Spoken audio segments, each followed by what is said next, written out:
Praise the lord. July 10వ తేదీ 2025. ఈరోజు దేవుని వాగ్దానము.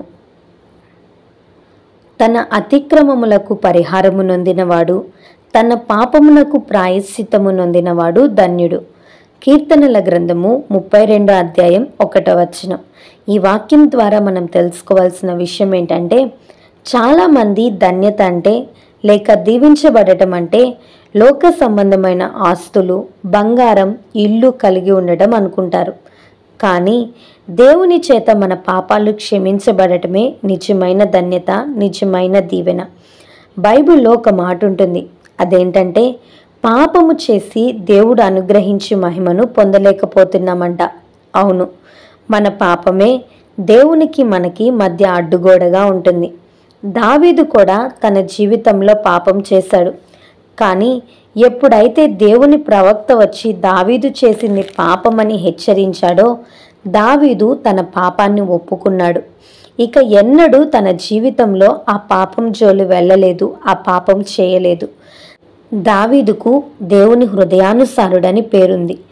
దావీదు నీలాగా నాలాగా దేవుని ఎదుట పాపం చేశాడు.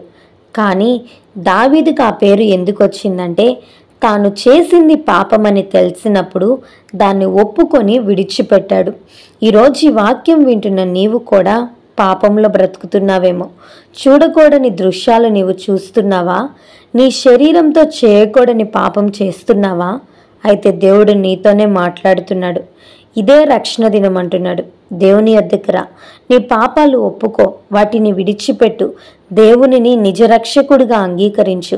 అప్పుడు నీ జీవితంలో నిజమైన ధన్యత పొందుకుంటావు. ఈ లోకంలో నీకున్న ఆస్తిపాస్తులు, నీకున్న చదువు, నీకున్న అందం, నీకున్న జ్ఞానం పరలోక రాజ్యానికి నిన్ను చేర్చలేవు. నీవు పాపాన్ని ఒప్పుకొని విడిచిపెట్టి దేవుని రక్తంలో నీవెప్పుడైతే కడుగబడతావో అప్పుడే నీ రక్షణ నిన్ను పరలోకానికి చేరుస్తుంది. కాబట్టి నీ పాపాన్ని ఒప్పుకొని విడిచిపెట్టు. మరలా ఇక ఎన్నటికీ ఆ పాపం జోలికి వెళ్ళకు. దేవుని దీవెనలు, ఆశీర్వాదాలు పొందుకుంటావు. ఈ వాగ్దానం దేవుడు మనందరి జీవితంలో నెరవేర్చునుగాక. ఆమేన్. ఈ వీడియో మీకు దీవెనకరంగా, ఆశీర్వాదకరంగా అనిపించినట్లయితే లైక్ చేయండి, షేర్ చేయండి, కామెంట్ చేయండి, సబ్స్క్రైబ్ చేసుకోండి. మీ ప్రార్థన అవసరతలను మాకు కామెంట్ రూపంలో తెలపండి. మీ కొరకు తప్పక ప్రార్థిస్తాం. God bless you.